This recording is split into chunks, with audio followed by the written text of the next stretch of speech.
Today's guest on Meinl Radio is Meinl Cymbals artist Charlie Engen. Charlie is the drummer for the arena rock band Five Finger Death Punch. Charlie went from making drumming content for his social media channels at home and recording and touring with progressive metal acts like Scale the Summit, to holding down the drum chair for a huge band that plays huge shows all over the world. To say that he's adapted nicely to his current gig is an understatement. Charlie is right at home with Death Punch. I first met Charlie back when he was mostly a content creator. We hit it off and he came on board soon after we got in touch. He's a monster drummer with a great touch, great musical ideas, and great chops too.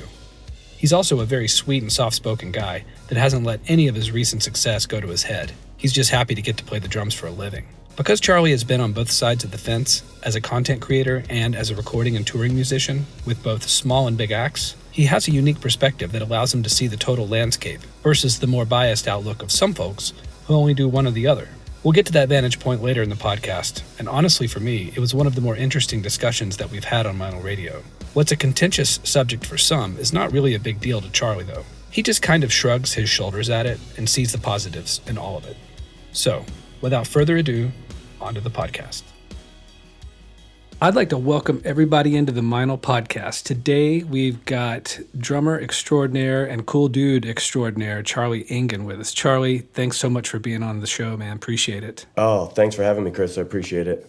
Man, you know, if anyone reads about how you began working with Five Finger Death Punch in 2018, I feel like there's this huge takeaway that they need to be aware of, and it's this. So, and stop me if I get any details wrong, but you Sure. went to Chicago to audition with the band.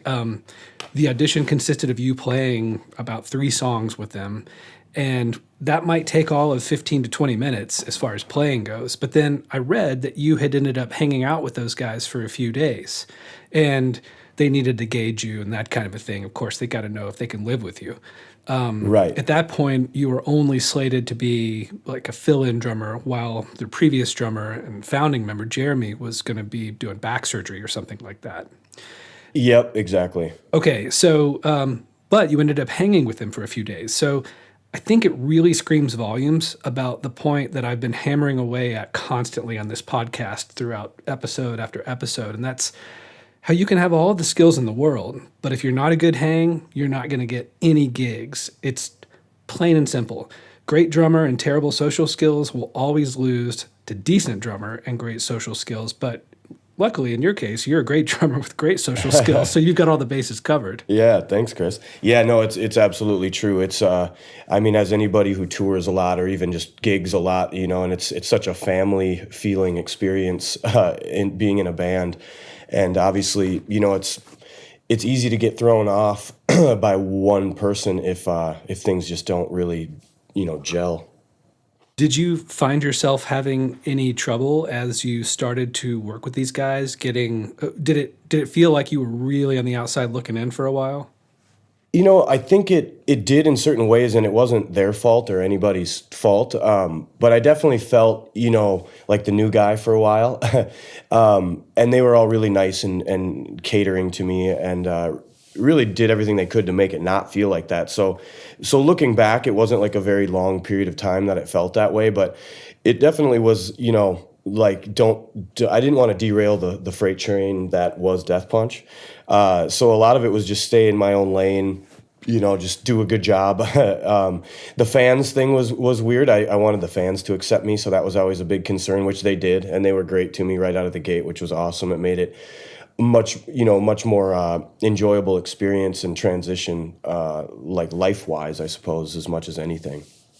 Did you have like a moment where you realized that you didn't feel like, and maybe this is never the case. I mean, the whole new guy thing, I'd read not too long ago that like, you know, Neil Peart replaced John Rutsey after the first Rush record. So he'd been with him since like maybe 74 or 75. And he said he always still felt like the new guy. I know. I remember hearing that. Yeah, I mean, Geddy and Alex being teenage buddies, you know, high school friends. So, was there ever a point with you where you realized like, wow, I don't really feel like the new guy anymore?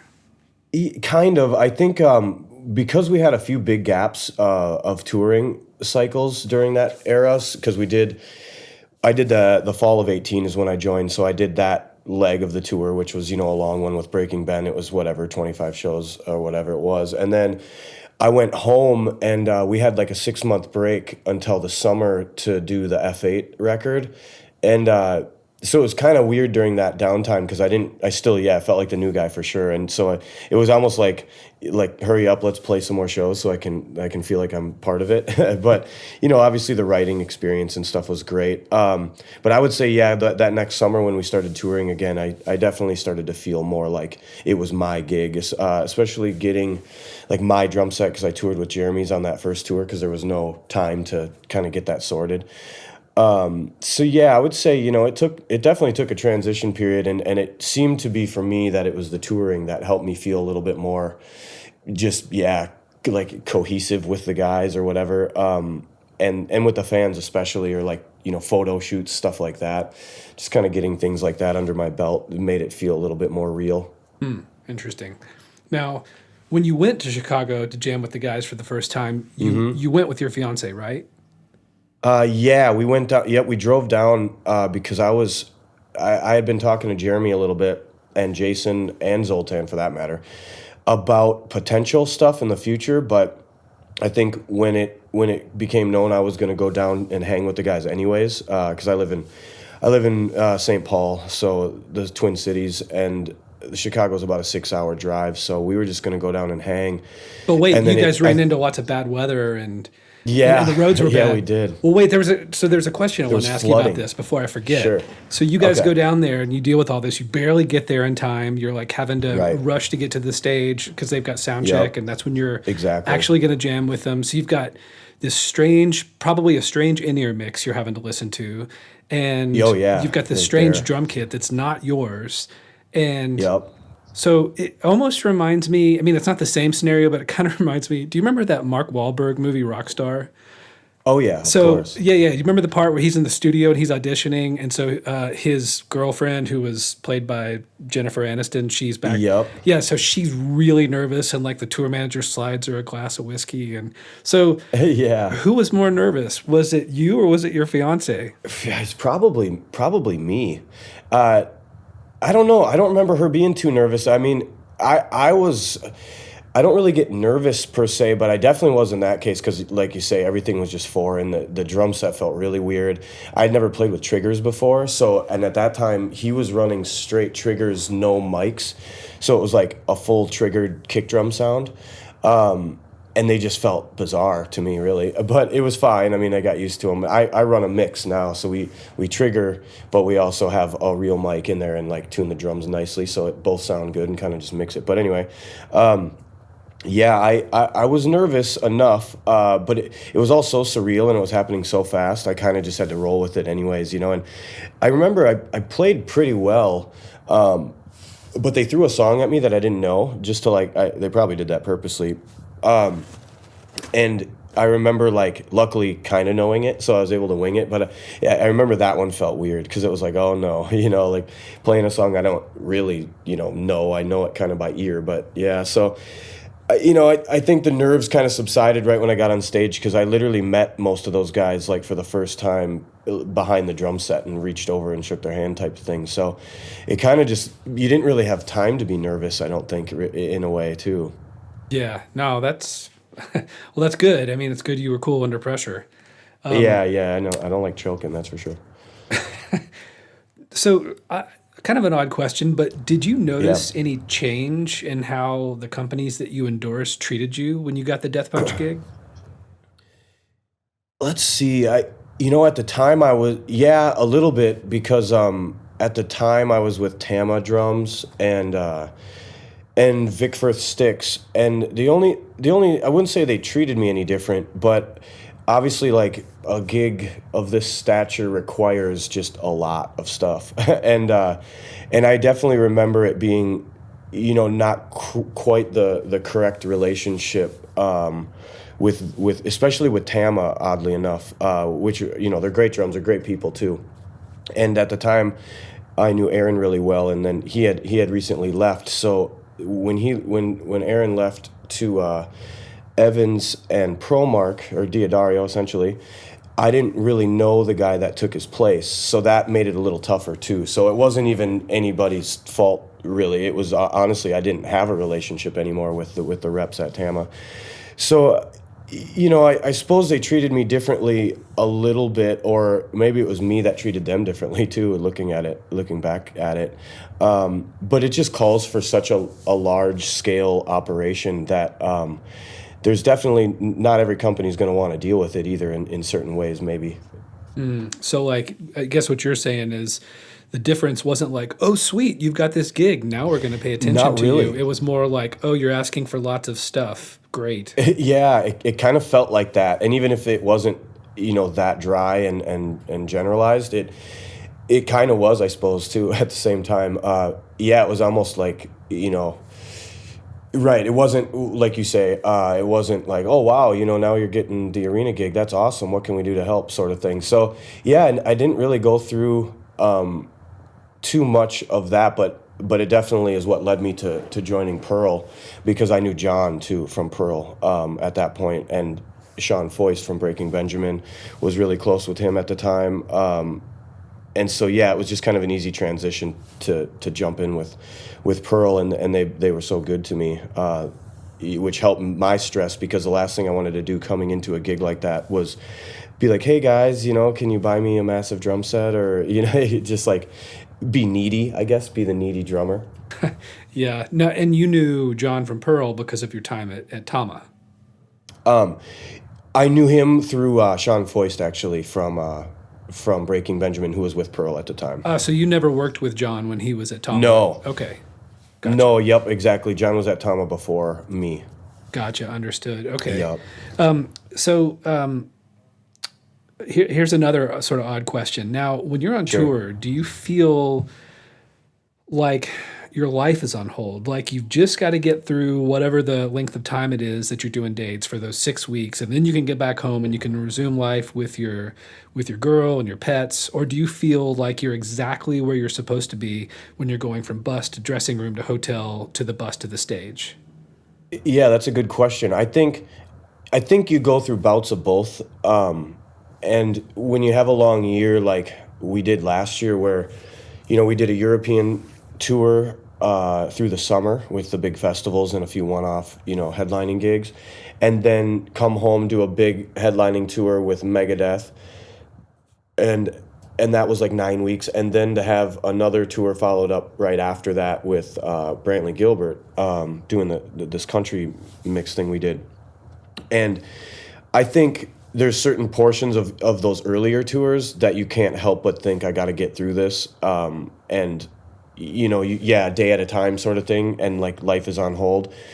And then there's moments too where you can sit back and embrace it, and you're like, wow, I can't believe a week or two just went by. Because I mean, the beauty of the run of the road, and like the grueling assault that it is to live like that, obviously we live it pretty well with Death Punch, so that helps. But at the same time, the shows really are fun, and so every night being able to look forward to it, it gets a little, tiresome by, we did 77 shows last year, and we did that in a 6-month span. So you definitely feel it, and it does become a grind. But I do have a love for the road now that I didn't have earlier in my career. With them or with Scale the Summit. When I did that, I did a tour with Scale the Summit, Angel Vivaldi, and Andy James, who ended up joining Death Punch. And that tour was grueling. And I remember thinking, I don't know if I'm cut out for this. And then when I joined Death Punch, those first few tours definitely felt like more of a grind and a count down the days till I go home. Now I feel like I'm able to live a little bit of my life at like my home life away from home in ways. Obviously it's not literally, but my feeling, I don't feel so, cut and away from home, I guess is a good way to put it, where earlier in my career I felt a little bit like that, like, oh, I can't, no fun for me, or no, like, whatever, like routine, I guess is a good way to put it. I'm better at it now. Right, and I guess with the scale of operation that you're involved in, you have to have a real daily consistency to what you guys are doing. Definitely. A lot of the rooms are the same. You're traveling with your own PA. Yeah, Yeah, you're real self-contained. So yeah, yeah, I mean, that helps. you went from small prog metal club tours where you were your own drum tech to arena tours where Right. you've got a drum tech. So question, was that transition easy or was it hard letting a certain level of control go? Yeah, a little bit hard for me because I'm such a gear guy. So I'm still pretty hands on, even though my tech is great. His name's Micro, and he's been doing this for a long time. For me, letting go of it, it was nice, obviously, in a lot of ways, because I don't need to beat my body up carrying cases through doorways, and just the daily grind that every drummer knows all too well. And then not having to worry about if the drums sound good tonight or any of that stuff is really nice. But it is weird when you first start getting up on a drum set that you haven't played all day, and you're about to play a sold out arena and you haven't even sat on your stool. So there is a little level of learning that comes with letting somebody else take the reins. But it's an enjoyable thing in a lot of ways having the operation we do, because I get to focus on just feeling good and playing well, and Micro kind of just fills in any of the gaps that need to be done. So it's really a convenience that and a luxury that I definitely was ready for, and I didn't know it. Yeah, no, that's awesome. Well, is there any aspect of your kit that like let's say you're at the you're at the airport and you're at your Yep. gate and you're waiting to board your plane and plane's outside, the jetway is connected to it, and everybody is boarded off the plane that just landed, and so you see the pilot out there and he's out there looking like underneath and just checking certain things out.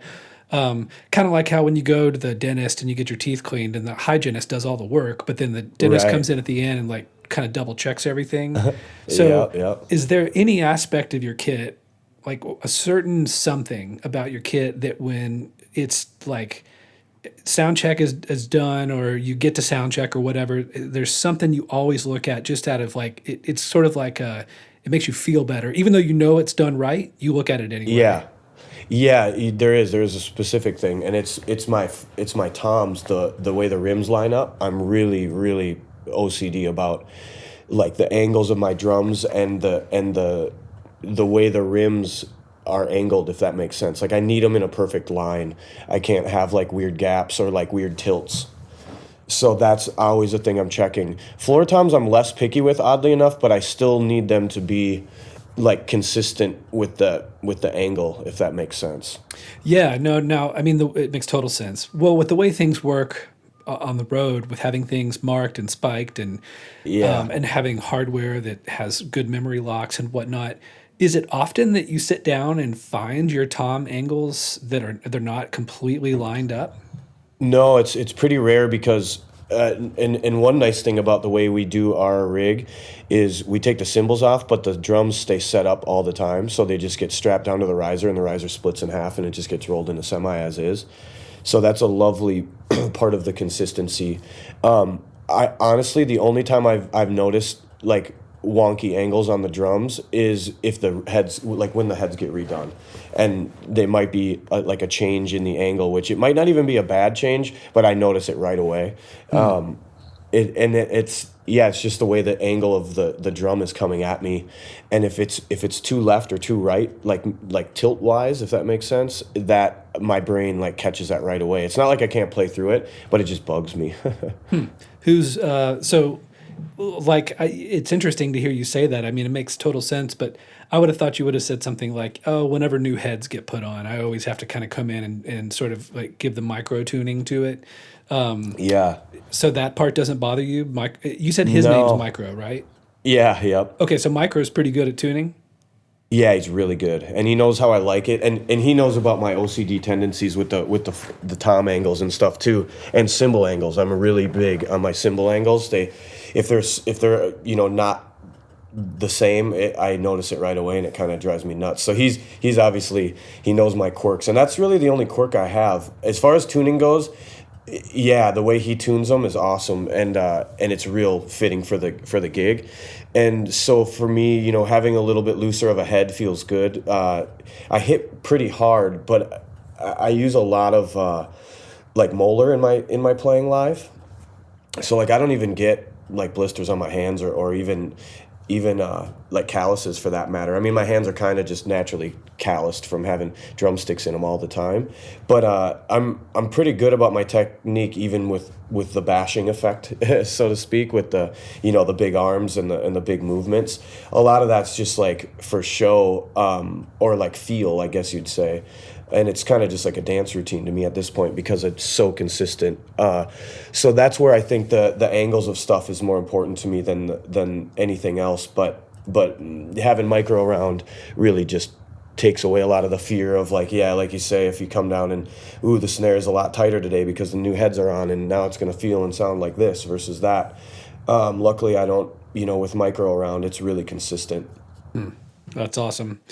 Yeah, it's a really nice luxury. Well, so since your time with Death Punch, you've now been with them, geez, dude, like this fall will be 5 years.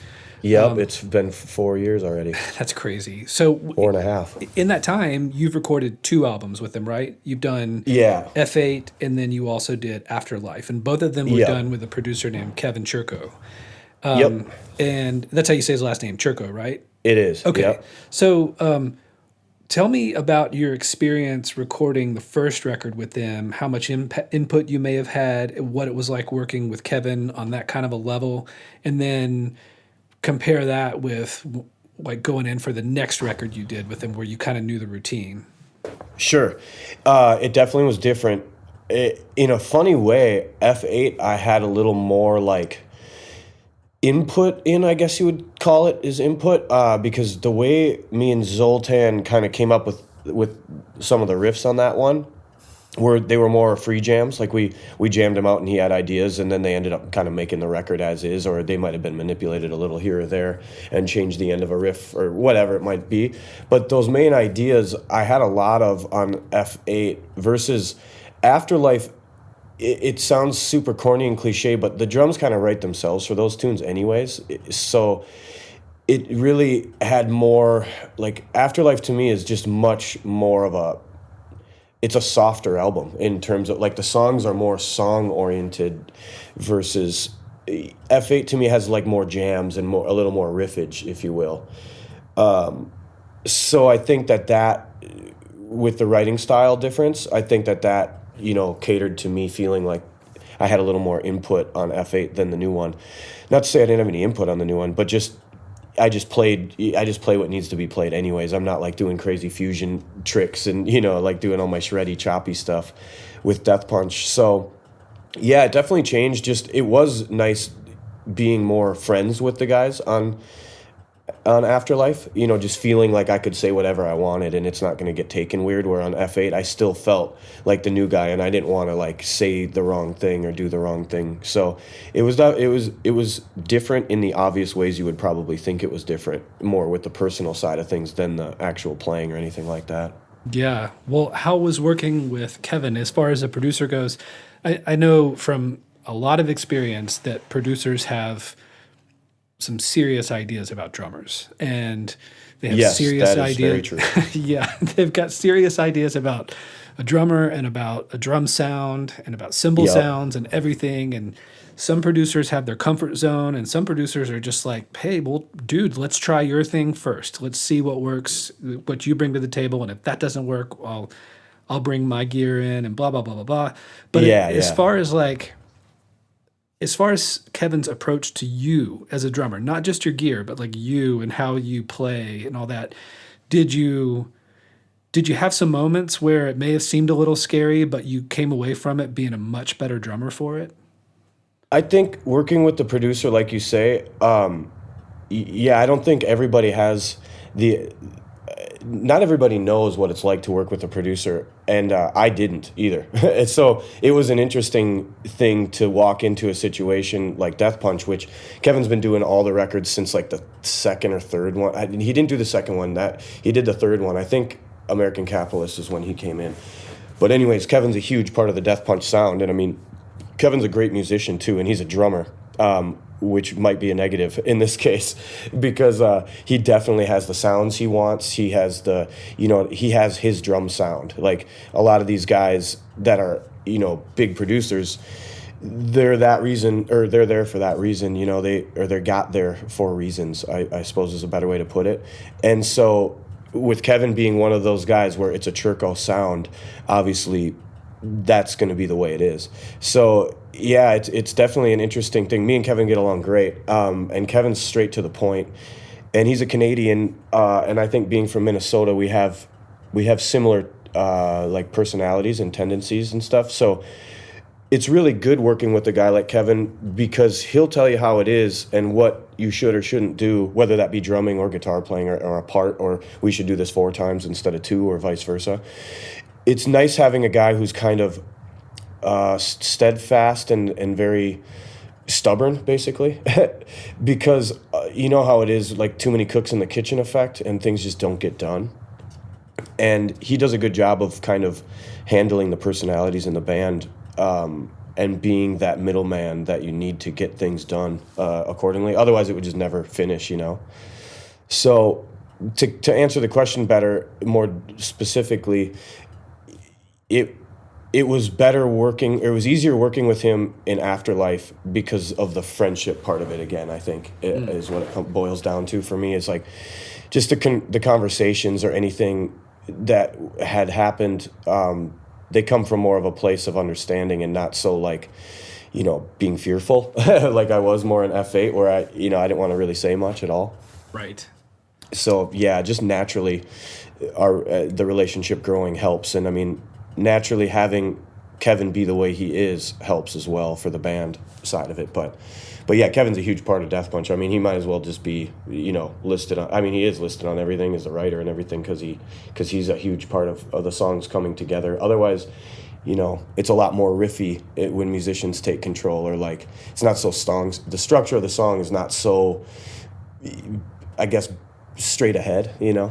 Right. Yeah, no, he's got to think about it from all angles, whereas a musician might Exactly. think about it from their own perspective. And 100%. well, okay, and it's totally cool if you say no, nothing that I can recall, or yes, but I don't want to talk about it. But were there Sure. any moments like on either F8 or Afterlife where you hit some stumbling blocks as far as like you're playing or a part or a tune, and it, you know, like those frustrating moments where, I mean, basically mistakes are those things that you make but that you learn from. I mean, you don't learn unless you Right. kind of stumble and fall. Did you have any of that, or was it pretty smooth sailing?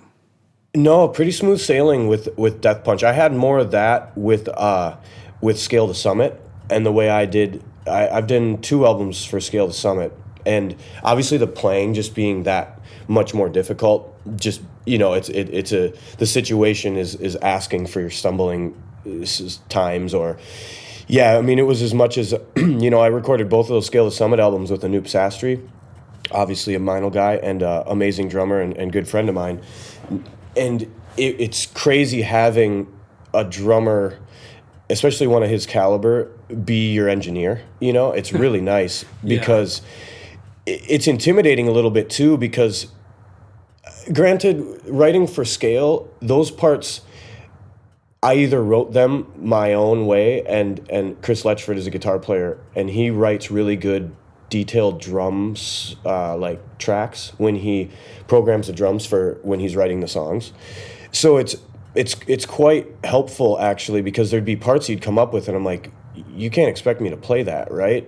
But then it was like a fun challenge of like, no, forget it, I'm gonna learn it, or I'm gonna maybe change this or that part of it, but make it the way he wanted it.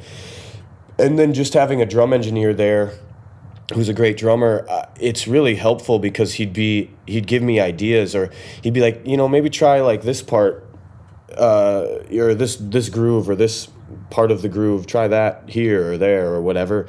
And to just bounce ideas back and forth is fun for the creation aspect of a song, especially a drum part, and especially an instrumental song where, you know, you can approach your drum parts with more of a, I guess, selfish and more like spotlight on me approach, whereas with Death Punch it's completely the opposite, where you don't want to do anything flashy, or, you know, there'd be fills I would do where Kevin would be like, nah, you know, that's way too much, or it's too basically fusiony, you know what I mean? Yeah.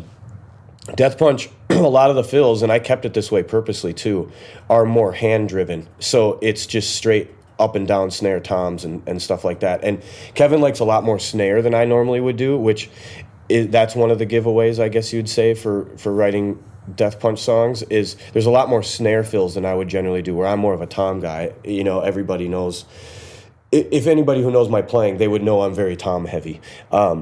And so it's little things like that, like not throwing in a lot of feet with the hands, like, you know, Portnoy-esque style, like typical metal, like prog metal fills. Yeah. There's a lot less of that in Death Punch.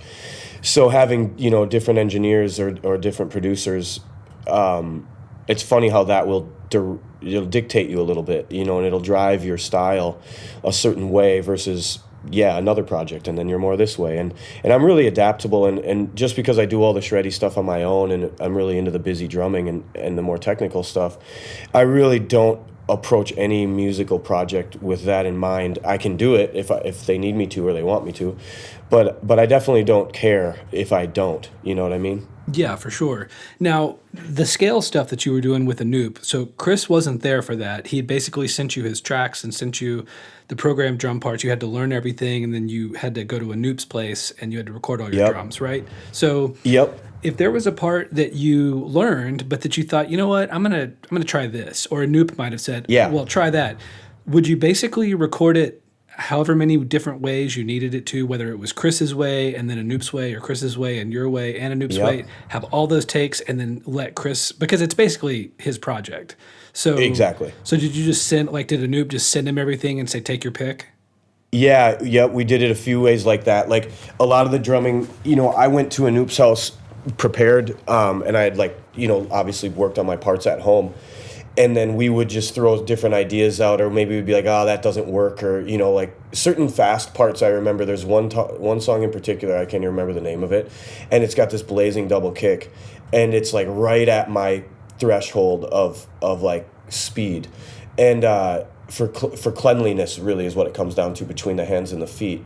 And you know how the faster it gets, your feet quiet down by default, like you're just not kicking as hard, obviously. Right. And there'd be parts like that where we'd send Chris 3 different versions, and it would be like, well, on this take you can just hear, you know, the power of and we edit those drums and clean them up a little anyway, so they're not fully, like, you know, they're not fully gridded all the time, but there's human feel to it, but it's not, we take away any slop in there, human error. And so we would just like send Chris, you know, maybe 3 different parts, and then he would pick his favorite, or we would even talk further than that. And he didn't do that with every song either. Like there's certain songs where I had full reign, you know, and you can kind of tell which songs are more drummer friendly. Like Royal Orphan, for instance, off of the In a World of Fear album, you can tell a drummer wrote that song. You know, it's like real crazy parts and real like busy, I threw everything at it sort of thing. And cool and creative, and I still think it's one of my favorite songs I've ever written because of that. And then there's other parts where, you know, because of the way we write with him, you know, Killian does his bass separate, excuse me, and so we would do the drums knowing that the bass would be where it's going to be. So we would, you know, we'd essentially link up the parts but separately. And so there was little things like that where then Chris would be like, oh, you know, maybe do this pattern because we're going to want the bass to do that, or, you know, little things like that. So although Chris wasn't there, he was there for the first one, actually, a couple of the days. But yeah, it, like for Subjects, the most recent one we did, I went to Anoop's and we did it in like 2 days, and we just banged it out. And there was maybe a few parts we sent Chris to check on, but it's kind of a fun way to do it anyways, because then you get a little bit of critique, which is helpful at times. Yeah, no, for sure. So, you know, when you've got downtime from Death Punch, do you find there's a certain level of chops that you've got to get back to when you resume playing more complicated music? Yeah, I think so. I think when you stay in a certain headspace for a long time, or a long period of time, and, you know, I don't really get to play drums a lot on tour, which is always funny to think, but, you know, when I'm playing, it's playing the same thing over and over again. And then, you know, I do have an electronic kit now on tour with me, which is nice, because then I get a little more of that out of my system, I suppose. But no, when I get home, I definitely like go back to certain songs and kind of play them and just see where my chops are at for this or that, because, you know, you do lose it a little bit, or I wouldn't even say you lose it, but like my mind comes up with specific ideas and fills or patterns when I'm with Death Punch, that then when I get home I don't have to adhere to those same rules. And so, yeah, I definitely have that in at play, I guess, whatever, in play, where when I get home it's like, oh, okay, let's do a little bit more of this or that, or like I'll sit and play my Afro-Caribbean grooves and like get my samba skills back up, or my any of the stuff I learned in music college. I suppose I focus more on patterns and coordinations and stuff like that, the total dorky drummer stuff, versus when I'm on tour it's just get up and bash around like an arena drummer would. Though, man, I gotta say, like, and I've always thought this is probably the case. There is a kind of like sort of unseen and beautiful deep dive that happens when you play more or less the same set night after night, even if the music is on a more technically simple level. And it's kind of like, I imagine, okay, bear with me here, this might be a little deep, but like, Okay. let's say, for instance, like any kind of religious ceremony, like a Catholic mass or something like that. They've Sure. got this liturgy and they say it every Sunday, or every time they have mass, they say the same Yep. thing. And so some people might be like, oh, that's boring. But if you really pay attention to the nuances, you start to hear things you've never heard before. You start to learn things you've never learned before. You pick up on things. And I think that's kind of like, if you really are focusing, you've got, it's kind of like maybe Yeah. a monk who meditates on this certain, his mind's eye. And then for a while, he only sees this. But if he keeps at it, eventually he sees that. And so Right. even if these Death Punch songs are more technically simple than what you do when you get home and you work on Afro-Caribbean grooves or stuff you do with scale, Yep. I'm guessing that there's this kind of beauty in like coming off of the stage and you just flawlessly executed this super hard-hitting set. That's a great point, and I agree with you completely. I think there is a beauty in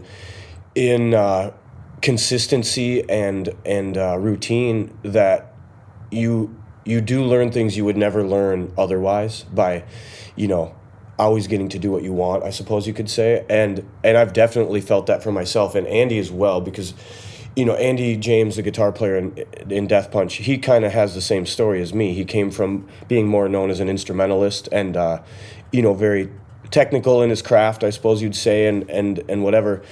And we'll have talks after we're done with these shows, and there's certain times where I look out at the crowd while I'm playing and I can't even believe it's me that like is playing. Like I'll look at my drums and I'm like, how do I remember what verse I'm in? Or like how does this just happen so effortlessly, I suppose you'd say. And you're out of your body. You're almost like, like astral projecting or whatever, and you can see yourself from outside of your body. It's a strange feeling that I don't think you can get without that routine and that consistent play the same thing over and over again sort of effect. And we can count our mistakes on one hand every night, and we hope that there's zero. But like he'll know notes that he bent a little bit off, and I'll know if I caught the rim of a snare drum and didn't get my snare sound out of it, or maybe it sounded ringy because I hit the edge, or you know what I mean, like these little things that happen, or I'll, if you're swinging your stick and you catch your ear or something, and you'll remember what part of the tune you did it. Little things like that we like to talk about after the show.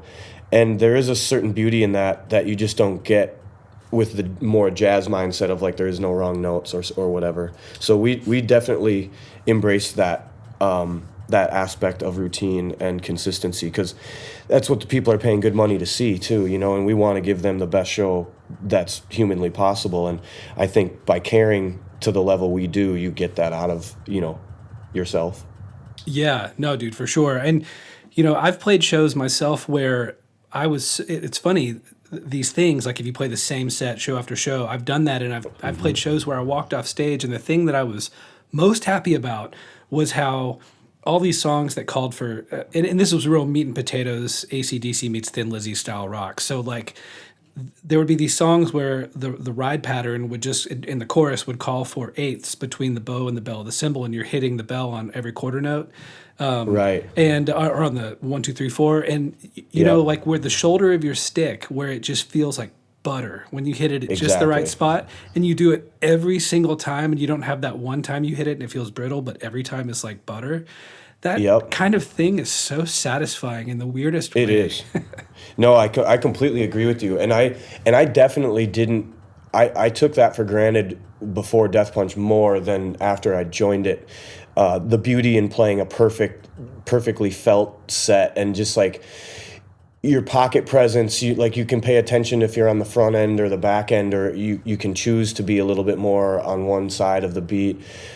Just those little things of, like you say, your accents with with the ride bell. That's a great example of that, because you don't get that feeling without that. You know what I mean? Like, it's such a specific feel. So yeah, I love that aspect of drumming in general, just because it's such an interesting thing to do. Like, sometimes I just sit back and laugh at what drums actually even are, and what playing a drum set is. You know what I mean? Yeah, I mean, and what you're talking about, what you're doing up there, and that it's funny. I mentioned a monk and looking at his mind's eye. You talked Yeah. about astral projection. It's like, it's kind of like doing anything. If you do anything long enough where you get into it's almost a mind, no mind kind of thing, like cooking. Like, let's say there's your go-to recipe at home that you make, and you love it and it's great, but you've done it so much, you've just got this flow around your kitchen and you kind of don't even have to think about it. Yep. It's that same thing. And yeah, it's kind of It funny. is. You're just like, wow, I'm doing this and I'm not even thinking about it, and it feels so good. Yeah, it's just a pure flow state, like you say, that you just can't replicate. You can do it in different ways, but it's that feeling, no matter what you're doing it in, whether you be a drummer or guitar player, or any artist, or yeah, cooking, great example. That mindlessness, like being able to be fully empty and just fully present, it's a thing that I definitely don't take for granted anymore. Because when you're younger, you don't think about it like that. You just want to get better, and I've been playing drums my entire life, so I was so young when I started. I just don't remember any other way. So I can look at my lifespan of playing, and it's funny that I can kind of dissect certain stages looking back at it and be like, oh, I was definitely in that phase then, and that phase then. And then the older you get, you're just kind of are, which is nice. It's a nice place to be. I don't feel the need to like impress anybody, or I want to impress people, and I want people to like my playing, and I want to be influential, but I don't need that to be the reason I'm playing a specific part or whatever like that, is more what I'm trying to say. Yeah. And that flow state, it breeds that like lack of ego. It's great for that. You just can be what you are at that time and enjoy it. Yeah, and it's hard to say to somebody, like, when you're talking about impressiveness or whatever, it's no one's going to listen when you're like, yeah, dude, but I hit every quarter note with the shoulder just where I Exactly. wanted to hit it. It was the best thing ever. Doesn't that make me awesome? And they're like, no, it really doesn't make you awesome. You're like, I know. It just feels good.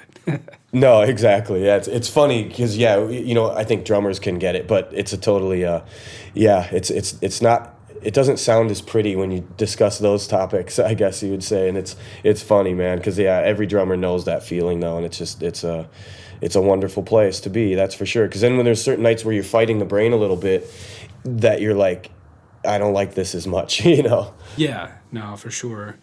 I've got two more questions I wanted to ask you. Okay. So now this is maybe a strange one, but so you've got a master's degree in music. Yeah. Is that a path you would recommend to musicians? I always say it kind of the same way when people ask me that. As a human being, it's a wonderful experience, especially if you're dedicated to the craft like I was and am, but I definitely was, really like that when I was in that era of my life. I recommend it as a human being, but financially, it's just an absolute monster.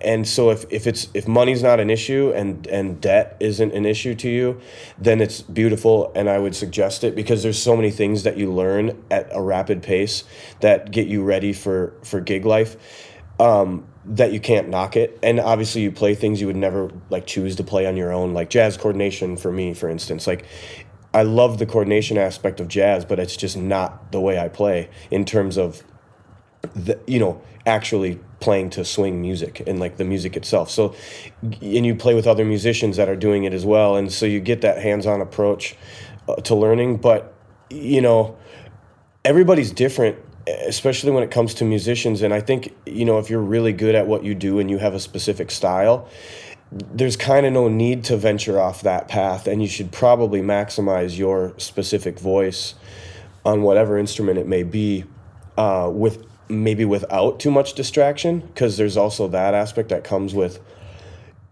playing things you don't want to play.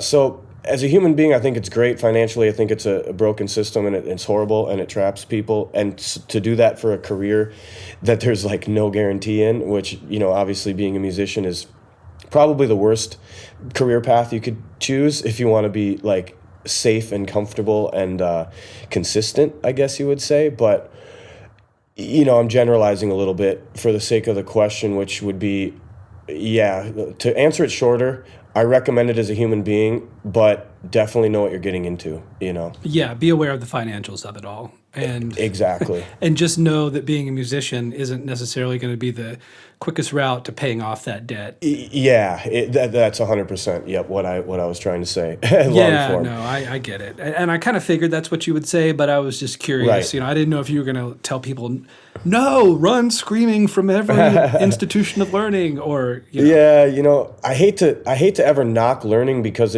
no matter where you do it, whether it be, obviously YouTube these days, and it's a whole college system in itself.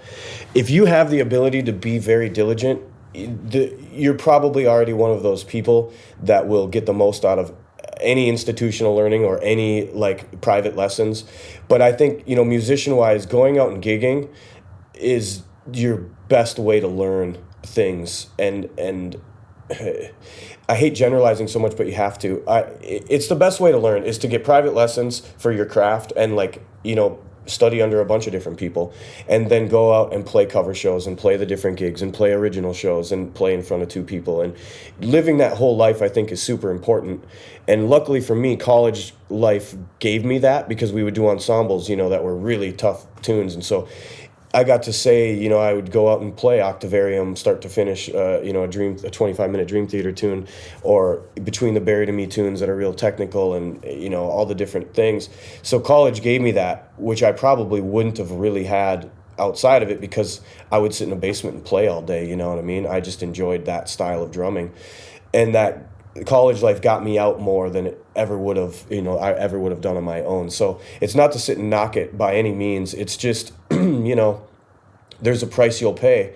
And if you can pay it, that's awesome. And if you can't, that's not awesome, because your music life, you just don't know what it's going to do. You just don't know where you're going to end up. You might end up on a stage like Death Punch. You might end up in a studio. You might end up on Broadway in Nashville playing every day. You just don't know what your path is going to be.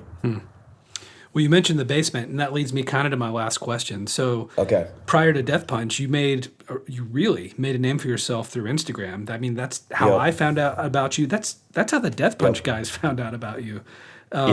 Is maintaining your socials something that's important to you still, and how does that work when you're on tour? That's a great question, and it's always on my mind in one facet or another, because on tour it's impossible for me. I've tried so often to okay, this tour I'm gonna record all these drum videos on my electronic kit, or I'm gonna record my solos live, because I play a drum solo live every night, and I'll get the board feed and I'll record it and mix the better audio, and I've done that a few times, but I have a severe problem of being able to be productive social media wise on the road. And inherently then what comes along with that is I get home and I'm tired and I'm beat up, and I don't want to really put as much focus into it as I should. But I'm glad you brought it up, because I'm in a different headspace coming out of this long cycle I just did. And I really want to become the best I can be drum wise.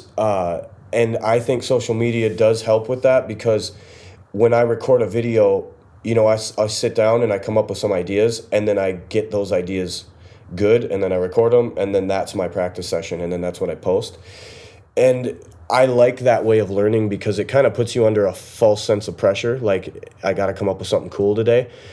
And it's kind of a fun way to see where your head's at. And then, after I record videos for a few weeks, I really see what licks I'm overusing, or stickings and voicings or whatever. So So yeah, I want to make it more of a priority in my downtime again, because like you say, that's how I got here in the first place, and it was a fun way to kind of craft my style, and I feel like I'm back at that like I guess era where I want to see what I can do. I guess that's really what it comes down to. So I want to push myself, and so I haven't even taken a break off of drums after getting done with this tour. You know, I got done with the tour December 18th. Me and Andy went and did the G4 Joe Satriani camp, so I had to learn a bunch of Andy tunes. So I went right home, learned a bunch of songs, flew out to Vegas and did that with him.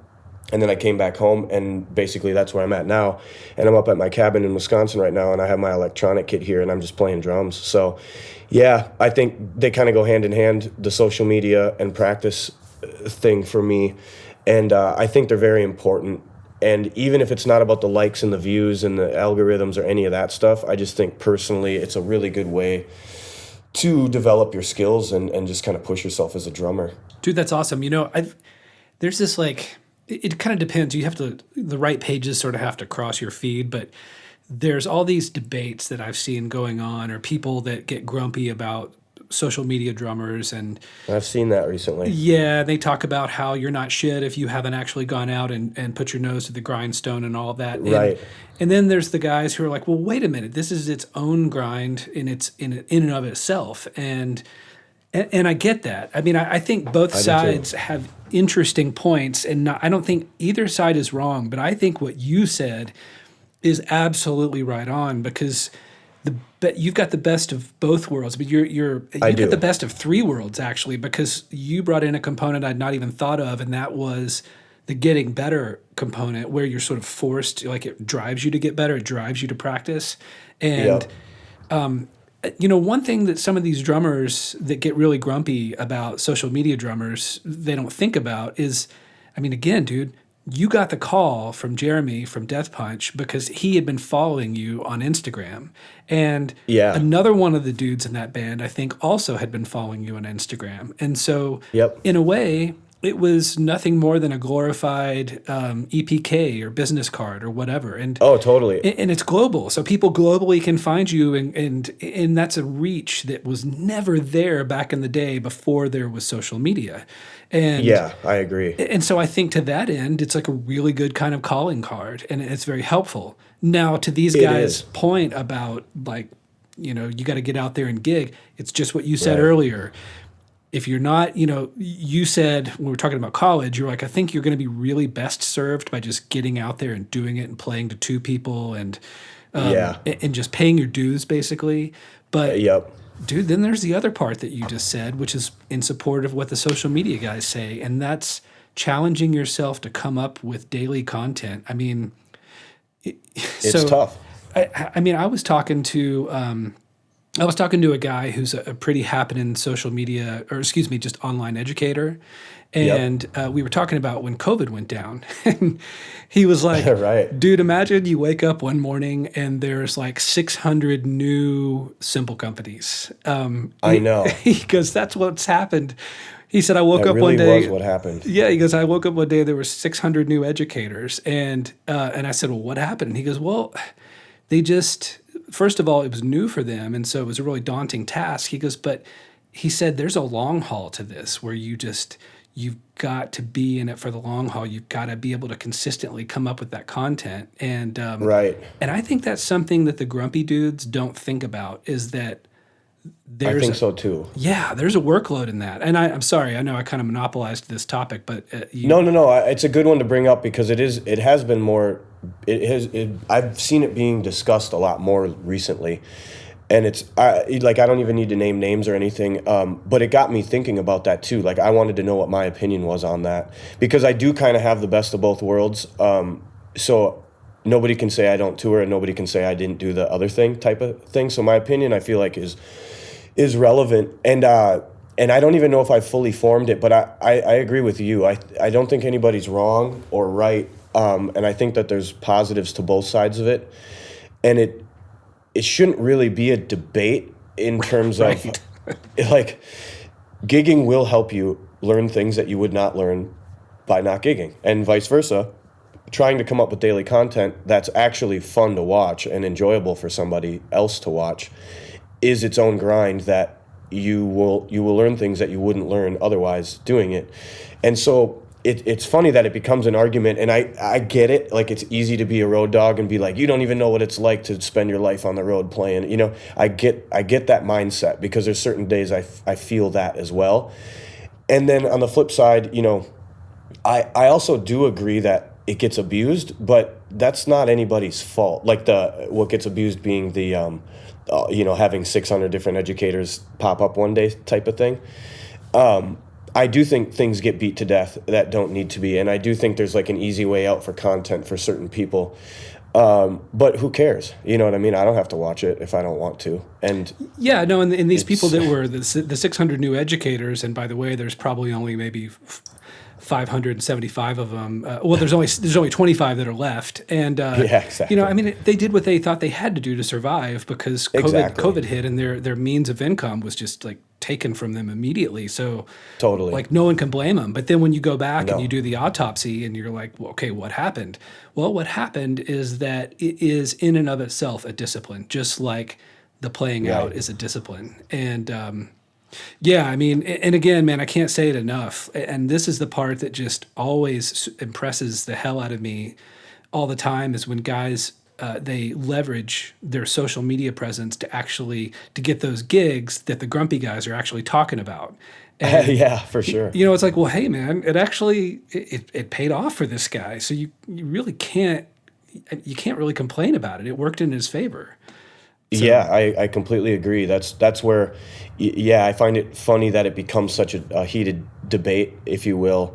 And, you know, I get it, I guess, but right, you should kind of be learning from one another at this point, and trying to maybe utilize a little bit of a percentage of what the other people are doing, you know, that you think is so, you know, not wrong, but yeah, you know, maybe you should take a gig if you haven't, and then maybe you should record an online video if you haven't, is the best take from all of it. Right. You know, and it just occurred to me while I was talking a second ago that one of the things that I think maybe bothers the grumpy dudes is that they see all of this traction that these guys get online, all of these likes, all of these followers. They see all these people that are paying attention to them.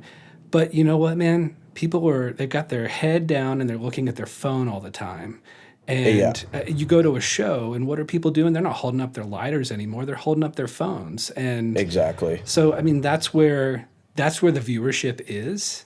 And I agree. I mean, it is what it, dude, personally, I miss lighters at shows, but you know, like, right. That's the thing. Like, that's where I have my own opinions, but they're not really, I mean, they're relevant, but they're not necessary for, I don't need to go on a soapbox and say what I think about them, because at the end of the day, all content is good, and it's just the era we live in, and somebody's getting something from everything. So if it's one person that sees my video and they're like, wow, that lick was really cool, I want to learn that, that's fine by me, you know. So there's, it's the grumpy guys, they're always going to be there, like you say, because, and I agree with you, I think that they get grumpy because they want that kind of, like, they want their 2 and 4 chops to get a little more credit, which maybe rightfully so, but that's just the way, that's the world we live in. Yeah, no, and at the end of it, I mean, from my end, just to kind of wrap it up from my end, I have to say that, like, I think that at the end of the day, if you've got people that make other people excited about playing drums, in this day and age where there are some serious things pulling, like, kids and new drummers away from ever possibly even being a drummer, to have even more opportunities for people to be excited about playing drums. I mean, really, do you really want that kid sitting there and playing more Fortnite or whatever the game is? You know, I probably sounded so old saying Fortnite because it's probably something even newer. But, like, no, I get it though. Do you want him playing that, or do you want him playing drums? So, like, exactly. Yeah, so it can't be a bad thing to that end, at least. So anyway, and I completely agree. And I gotta say, as far as, like, the grumpy guys go, I have no dog in that hunt. Like, I'm not upset with anybody. No, me neither. I don't think anybody's being ridiculous. Their concerns are valid, but I agree. Like, you and I just both came to the conclusion of, like, neither side's wrong, neither side's right. It's all valid. It is. It is all valid, and it is a good debate to have. because it kind of makes you aware. Hopefully, it makes every individual player aware of what they do well or what they don't do well or what they do a lot of and what they don't do enough of. And maybe it's a good time to reflect and see what you can bring to the table on all of the fronts, you know. So in the end, it's a good debate to have. And yeah, I like the topic, actually. Yeah, man. And, you know, before we sign off here, I'm just going to say it's what I really love about talking about your career up through this point is that you've had both feet in both worlds, and it's so inspiring to see someone who's made the most of the road grind and making an album, making the album grind, and then also the online grind. It's like you're the kind of guy that these people should all stop and look at and ask you questions and tell me about this and that. And so, yeah, man, I have... Yeah, I appreciate it, Chris. And I'm glad you got to be there for the whole journey. Yeah, man. Well, let's keep going. Yeah, absolutely. Just the beginning now, you know? Yeah, man. Well, Charlie, dude, thanks so much for your time. I appreciate you being on the show. Thank you. Oh, yeah, thanks for having me. Anytime you want to talk drums and music, you know where to find me. I love talking, too. Right on, man. Thanks, Charlie. Thank you. Thanks for listening to Meinl Radio. If you liked what you've heard, please remember to subscribe to the podcast so you don't miss an episode. Give us a rating as well on Apple Podcasts, if that's what you're listening to this on. Also, go to MeinlCymbals.com or go to MeinlStickandBrush.com or go to both of them and sign up for our email newsletters to keep up with everything that's going on in our Meinl world. Thanks. Take care.